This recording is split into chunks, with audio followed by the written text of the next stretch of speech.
Existe um tipo de homem que a vida parece não conseguir parar, que agrediu uma mulher grávida, quebrou sua perna e anos depois disse na televisão que não lembra direito.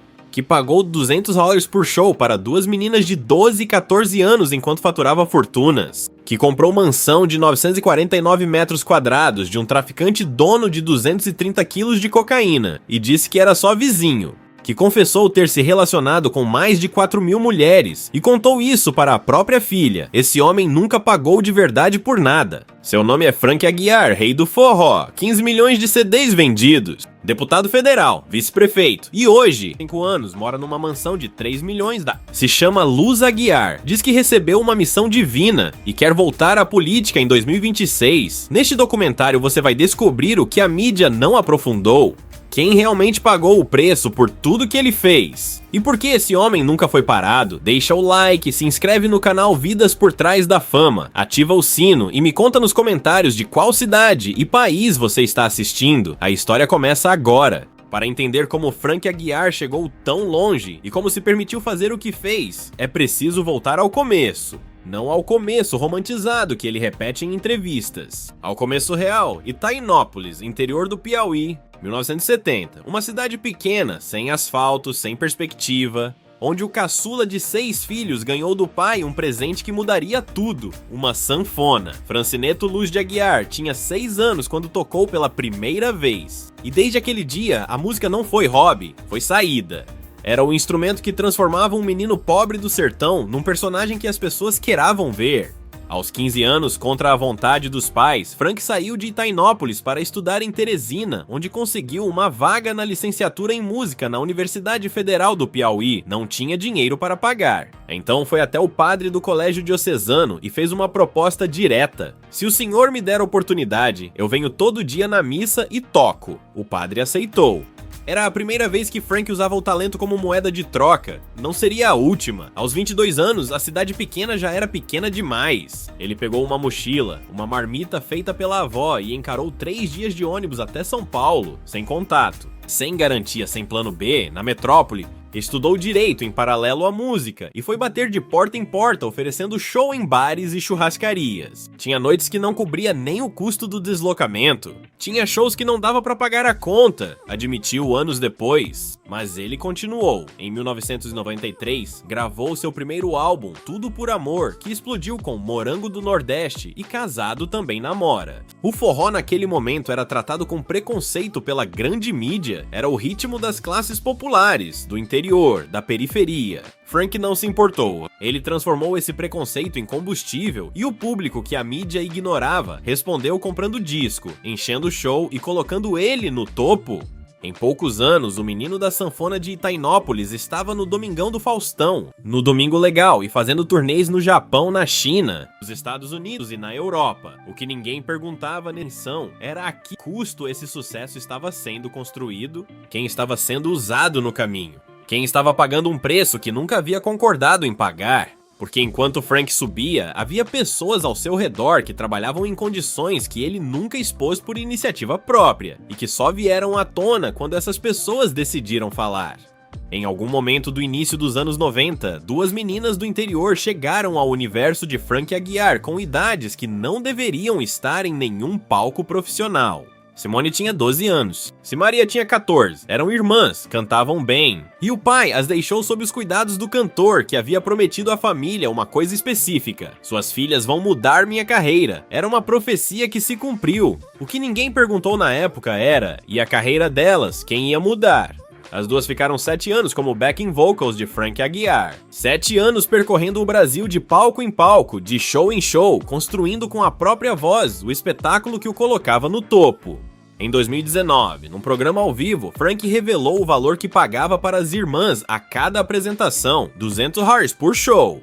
Tinha noites com 4 shows. Tinha meses com 40 apresentações. A matemática era simples e brutal, e ele fez questão de apresentá-la como se fosse generosidade, comparando com os 50 hires que outros músicos do gênero recebiam na época. O que os números não contavam era o ambiente em que essas apresentações aconteciam. Em 2021, Simone foi ao programa da Eliana e abriu um parêntese que iluminou algo que havia ficado nas sombras por 2 décadas. Ela contou que em determinado momento pediu ao namorado que a levasse para casa depois de um show, em vez do motorista de Frank. A resposta de Frank foi imediata e definitiva, as duas estavam demitidas. Ele ligou para a mãe delas às 5 da manhã para comunicar a decisão. A mãe, Ceia, respondeu sem hesitar: "Esse é um favor que você me faz?" A declaração da mãe diz tudo o que precisa ser dito. Uma mulher que havia confiado as filhas adolescentes a um homem famoso, que havia aceitado $200 por show como pagamento pelo talento delas, que havia visto as filhas crescerem dentro de uma estrutura controlada por outra pessoa, ao ser avisada que essa estrutura havia terminado, respondeu com alívio, não com desespero. Frank deu sua versão com a leveza de quem acredita ter feito um favor. Quando eu vi que elas já estavam se estressando, querendo correr pro mundo, eu disse, já entendi. Vai, cai no mundo que o mundo tá esperando vocês. Como se a decisão tivesse sido delas. Como se ele tivesse aberto a gaiola por generosidade. O que veio depois para Simone e Simaria é história conhecida, uma das duplas mais bem-sucedidas do Brasil, com faturamento que colocaria os 200 por show numa perspectiva ainda mais constrangedora. Mas a pergunta que fica é anterior ao sucesso delas. O que aconteceu durante esses 7 anos que fez uma mãe sentir alívio quando a relação terminou? Renata Banhara era modelo, tinha menos de 30 anos e estava no início de uma carreira promissora quando conheceu Frank Aguiar. O relacionamento virou casamento entre 2003 e 2005, e ela descreveria aquele período anos depois como o mais destruidor de sua vida. Não em entrevista editada, ao vivo, em programas de televisão, com o rosto exposto e as palavras de quem carregou aquilo por tempo demais. O retrato que Renata pintou de Frank nos programas Boa Noite Brasil e O Melhor da Tarde não deixava margem para a interpretação. Um homem machista, violento, que trata a mulher como uma propriedade. As agressões não isolados eram padrão. A mais grave resultou em perna quebrada. Havia testemunhas, funcionários que viram tudo, mas ficaram em silêncio. Segundo Renata, Frank havia deixado claro, quem abrisse a boca seria demitido na hora. O que ela não sabia durante as agressões, estava grávida. Tomou anti-inflamatórios para suportar as dores, medicamentos contraindicados para gestantes. A conta do Hospital Santa Joana chegou a $700 e ela não tinha como pagar. Foi a apresentadora Astrid Fontenelle quem preencheu um cheque ao vivo para quitar a dívida. Uma apresentadora pagando a conta hospitalar de uma mulher agredida pelo marido famoso, enquanto o marido negava tudo publicamente. Fora do casamento, Renata perdeu mais do que a relação. Sem emprego, Frank não a deixava trabalhar. Dizia que mulher decente não podia trabalhar na televisão. Sem renda e sem rede de apoio, ela chegou ao limite. Tentou tirar a própria vida, tomou todos os remédios que tinha em casa e dormiu esperando não acordar. Foi Simone quem a salvou, enviando mensagens no momento exato e comprando passagens para um retiro espiritual. Renata foi. Voltou com vontade de viver. Hoje ela diz que perdoou Frank e que ele é bom pai. Quando perguntada sobre as agressões, respondeu com uma frase que o público nunca esqueceu: "Eu tive uma amnésia ótima que esqueci tudo." Os documentos e testemunhos registrados na televisão brasileira não esqueceram. Em 2006, Frank Aguiar decidiu que o palco era pequeno demais. Com a imagem ainda intacta para grande parte do público, as denúncias de Renata Banhara haviam circulado, mas não o derrubaram. Ele se candidatou a deputado federal por São Paulo pelo PTB. O resultado foi impressionante, 140 mil votos. O rei do forró havia se tornado o rei das urnas. E o Brasil elegeu um homem com histórico de violência doméstica documentada para representá-lo no Congresso Nacional. No mandato, Frank rapidamente expandiu sua influência. Em 2008, renunciou à cadeira de deputado para assumir a vice-prefeitura de São Bernardo do Campo, na chapa do petista Luiz Marinho, hoje ministro do governo Lula. Chegou a ser cogitado para substituir Gilberto Gil no Ministério da Cultura. O menino de Itainópolis estava de um passo do primeiro escalão do governo federal, mas havia um problema crescendo em silêncio desde 2011, e que explodiu exatamente quando ele mais precisava que não explodisse, a 3 dias das eleições de 2014. Quando Frank concorria novamente a deputado federal e liderava as intenções de voto em sua coligação, a Folha de São Paulo publicou uma investigação que paralisou sua campanha. A polícia investigava o vice-prefeito de São Bernardo do Campo por ligações com Jailson Lopes de Souza, o Jabá, suspeito de comandar rotas nacional e internacional de tráfico de drogas. Frank Aguiar aparecia em escutas telefônicas com o traficante, interceptações feitas após a apreensão de 230 quilos de cocaína em Itu, interior de São Paulo, em 2011. O detalhe que transformou o caso de suspeita em escândalo concreto foi a mansão. Frank Aguiar confirmou ter comprado do traficante uma casa de 949 metros quadrados em São Bernardo do Campo. A polícia acreditava em lavagem de dinheiro. Não era um desconhecido, não era um vizinho casual, era o homem de quem Frank havia adquirido um imóvel de luxo. Sua defesa foi simples: ele é meu vizinho, mora no mesmo condomínio onde moro há 15 anos. Se for comprovado que está ligado à coisa errada, corto a ligação. A investigação apontava que a ligação já estava mais do que comprovada e o inquérito havia ficado misteriosamente parado por quase 2 anos antes de ressurgir. Às vésperas da eleição, Frank perdeu a eleição com 26 mil votos, uma queda devastadora em relação aos 140 mil de 2006. Atribuiu a derrota a terrorismo eleitoral e lixo humano da política. Nunca respondeu publicamente por que havia comprado uma mansão de quase 1.000 metros quadrados de um homem que comandava rotas internacionais de cocaína. A mansão do traficante não foi o único escândalo político de Frank Aguiar. Antes mesmo do caso Jabá vir a público, havia outro problema documentado envolvendo dinheiro público, um evento cultural e uma prestação de contas que simplesmente não fechou. Um problema que revelava como Frank havia aprendido a usar o cargo público como extensão dos próprios negócios, com a naturalidade de quem nunca imaginou ser questionado. O caso envolvia a Mostra Nordeste Brasil, um evento cultural idealizado por Frank durante seu mandato como deputado federal. Para realizá-lo, ele obteve 2,5 milhões do Ministério do Turismo, sendo que 1,4 milhão desse valor tinha origem direta numa emenda parlamentar que o próprio Frank havia destinado enquanto deputado. Em outras palavras, ele criou o evento, destinou a verba pública para o evento e se apresentou como artista no mesmo evento. O conflito de interesses era tão evidente que dispensava explicação. O executor formal dos recursos foi o Instituto Promur, indicado pelo próprio Frank para receber e gerir o dinheiro. Quando o Ministério do Turismo foi verificar o que havia sido feito com os 2,5 milhões, encontrou um problema grave. Nem todos os gastos foram declarados. A prestação de contas estava incompleta e o Ministério solicitou a devolução dos recursos públicos investidos. Frank se defendeu com o argumento técnico de que a responsabilidade pela prestação de contas era do Promur, não dele. Formalmente, ele tinha razão. Moralmente, havia indicado um instituto destinado à verba e se beneficiado diretamente do evento. Sua declaração pública sobre o caso condensou a postura que adotaria em todos os seus escândalos. Não foi feito para mim, foi para o Brasil. Não se trata de evento fantasma. Tudo ocorreu muito bem e foi um sucesso. Me orgulho de ter participado do projeto. O problema foi que o Instituto não teve a mesma competência para prestar as contas. Traduzindo, o dinheiro sumiu, a culpa é de outro, eu só me apresentei. Essa lógica, agir, beneficiar-se e transferir a responsabilidade, mas seria o fio condutor de toda a trajetória política de Frank Aguiar. Em 2010, tentou voltar à Câmara dos Deputados e não se elegeu.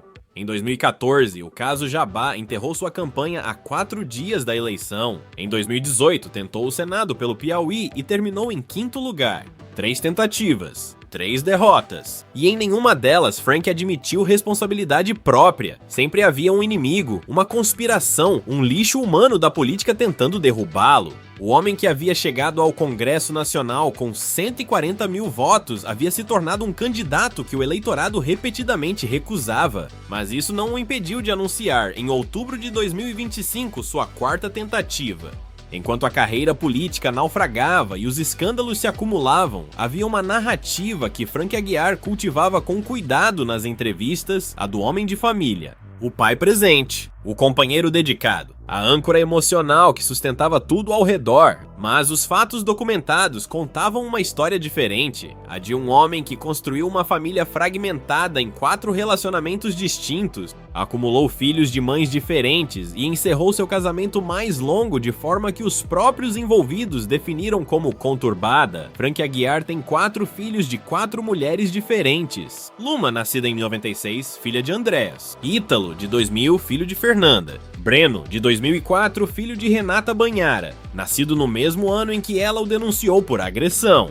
E Valentina, de 2011, filha de Aline Rocha, com quem Frank manteve o relacionamento mais longo de sua vida, 18 anos, com idas e vindas, separações e reconciliações que nunca se resolveram completamente. 4 filhos, 4 mães. Um homem que em 2025 confessou publicamente ter se relacionado com mais de 4.000 mulheres ao longo da vida e relatou esse número para a própria filha Luma como se fosse um dado biográfico. O casamento com Aline terminou definitivamente, em meio a um período que o próprio Frank descreveu como o mais sombrio de sua vida. Eu estava há 10 anos sem me inspirar para sequer escolher interpretações. Eu vivi esse momento e ainda estou vivendo, admitiu em entrevista. Atribuiu parte desse sofrimento aos conflitos com os filhos e à separação de Aline após quase 2 décadas juntos. Ela é da melhor qualidade, não era esse meu desejo. Talvez também não fosse o dela, disse, com a vagueza de quem prefere não detalhar o que realmente aconteceu. Em 2018, com o divórcio de Aline ainda recente, Frank casou com Caroline Santos, 21 anos mais nova que ele, universitária à época da cerimônia. A união durou até 2023, quando o cantor anunciou a separação e responsabilizou a saúde mental da ex-esposa pela ruptura, dizendo que a exposição pública havia afetado o emocional dela. Caroline respondeu com uma frase que o público interpretou como um aviso. Ele sabe o que foi e eu espero não precisar expor mais coisas. Uma frase que abria mais perguntas do que fechava respostas e que ecoava. De forma perturbadora, o silêncio que Renata Banhara havia mantido por anos antes de falar. Há uma declaração de Frank Aguiar que o público raramente viu analisada com a seriedade que merece. Em entrevista ao Hit, ele disse com todas as letras: "Eu estava há 10 anos sem ar para se escolher interpretações. Eu vivi esse momento e ainda estou vivendo. 10 anos. Uma década inteira em que o rei do forró admitiu estar vazio por dentro, fazendo shows por fora, desmoronando por dentro. Esse período coincide precisamente com o acúmulo de tudo que veio antes. As derrotas eleitorais sucessivas, o inquérito do Jabá, a separação de Aline após 18 anos, os conflitos com os filhos, a saída das grandes emissoras, o casamento relâmpago com Caroline, 21 anos mais nova, que durou 5 anos e terminou com ela deixando no ar uma frase que nunca foi completamente explicada. Não foi um único golpe que derrubou Frank Aguiar. Foi o peso acumulado de escolhas que ele nunca revisou, de responsabilidades que nunca assumiu e de pessoas que foram embora sem receber o que mereciam. A resposta de Frank para esse vazio não foi terapia,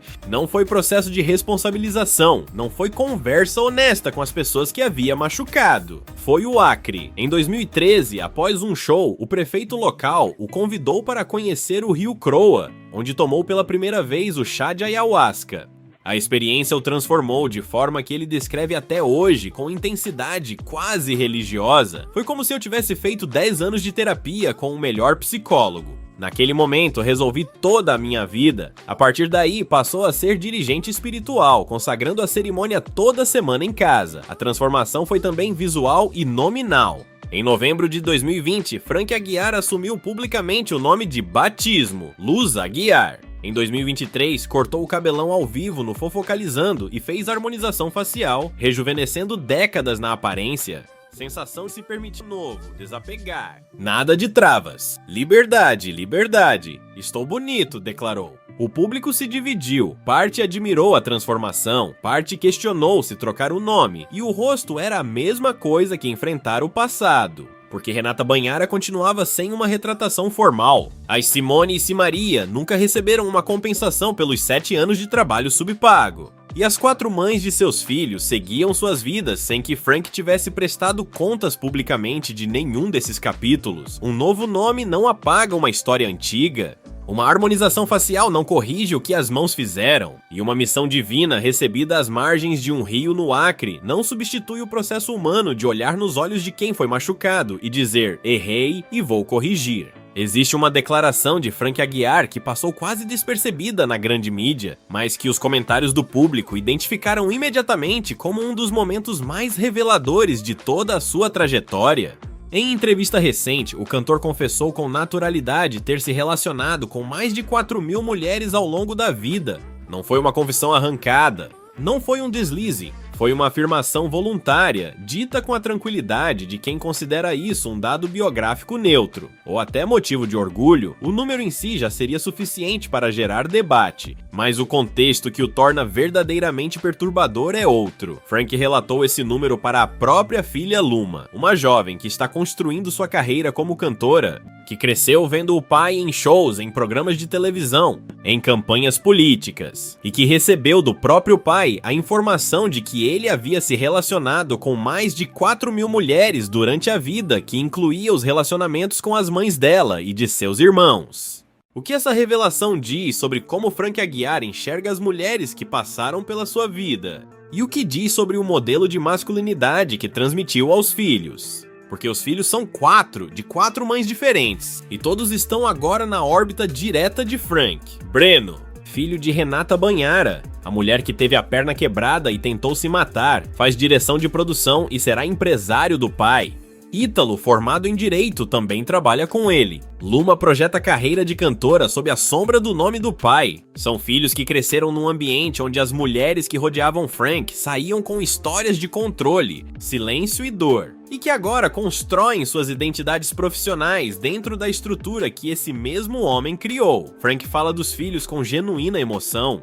Em março de 2025, ao abrir a intimidade sobre a relação com eles, declarou que são o motivo maior da minha vida. Não há razão para duvidar dessa afirmação, mas amor paterno e responsabilidade moral não são a mesma coisa. Um homem pode amar profundamente os próprios filhos e, ao mesmo tempo, nunca ter prestado contas do que fez às mães deles. Pode ser um pai presente e um parceiro destrutivo. Pode dizer que mudou de nome, que recebeu missão divina, que o menos é mais, e nunca ter dito para Renata Banhara, em público e com clareza, as palavras que ela merecia ouvir há mais de 20 anos. Enquanto o vídeo concorrente apresentou Frank Aguiar como um homem no fundo do poço, o público nos comentários foi implacável em contestar essa narrativa. E tinha razão.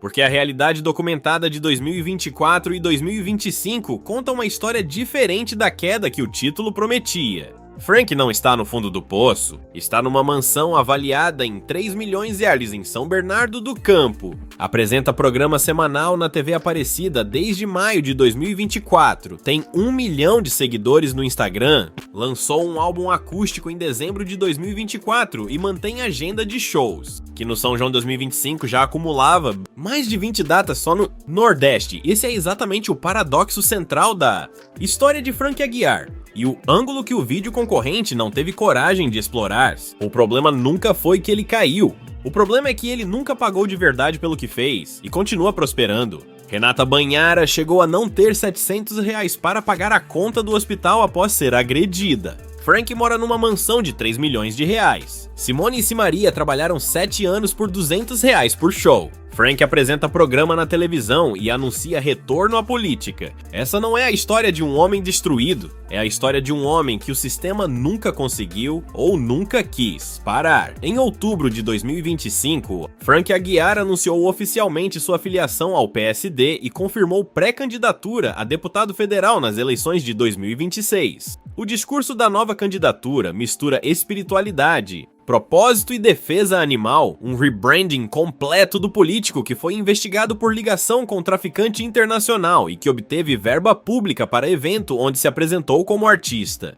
Eu vivo um momento espiritual muito forte. À medida que a consciência vai se expandindo, a gente vai clareando o entendimento sobre o que realmente viemos fazer aqui, declarou ao anunciar a candidatura. A causa animal como bandeira, a consciência expandida como credencial, o passado como capítulo encerrado. Mas há um detalhe que a assessoria de Frank não incluiu no press release do anúncio. Em abril de 2026, poucos meses após confirmar a candidatura pelo PSD, ele trocou novamente de partido, se filiando ao Podemos, relatando o que chamou de livramento após sair do PSD, mais uma troca de legenda, mais uma justificativa vaga. O mesmo padrão de um homem que muda de partido como muda de nome, sem explicar o que realmente aconteceu, sem prestar contas de onde esteve antes, e sempre com um novo começo pronto para ser anunciado. Ao longo de todos os capítulos anteriores, um fio condutor atravessa cada episódio da vida de Frank Aguiar com consistência perturbadora. Não é o talento, embora o talento seja real. Não é a ambição, embora a ambição seja documentada. É a impunidade. A capacidade sistemática de fazer, negar, minimizar, reempacotar e seguir em frente. Sempre com um discurso novo, um nome novo, um partido novo, uma missão divina nova. Sempre sem pagar o preço real pelo que deixou para trás.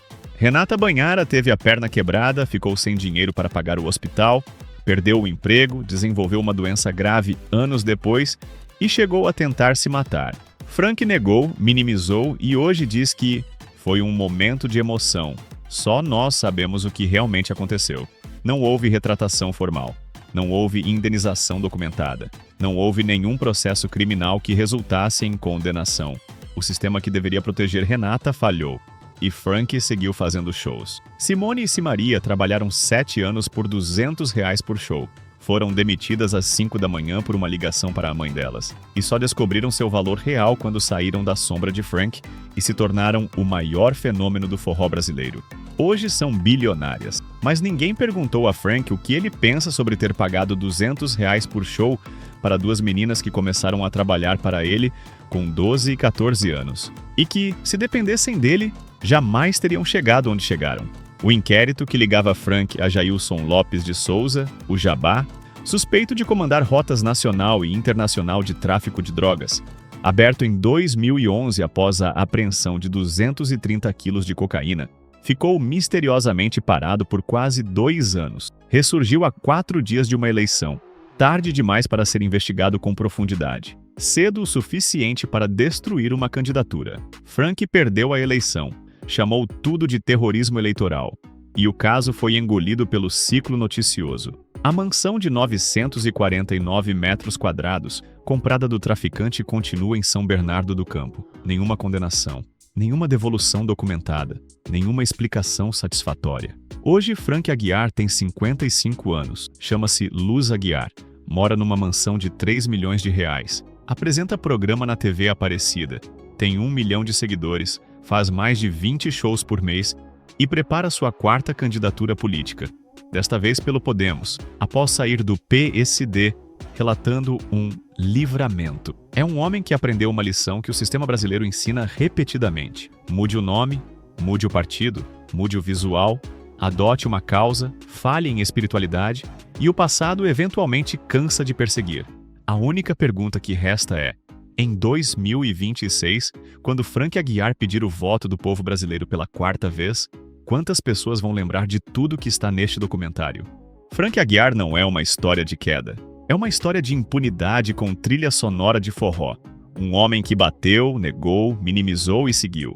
Que usou dinheiro público, foi investigado por ligação com um traficante, trocou de partido 4 vezes e hoje pede voto novamente. Que pagou R$200 por show para meninas de 12 anos e chama isso de ponte. Que se relacionou com mais de 4.000 mulheres e conta isso para a própria filha como se fosse conquista.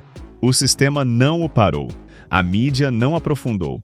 E o público, que sempre foi o verdadeiro combustível da carreira dele, merecia saber a história completa. Agora você sabe. Deixa o like se esse documentário trouxe algo que você não sabia. Se inscreve no canal Vidas por Trás da Fama e ativa o sino para não perder o próximo. Me diz nos comentários de qual cidade e país você está assistindo. E o que mais te surpreendeu nessa história. Até o próximo vídeo.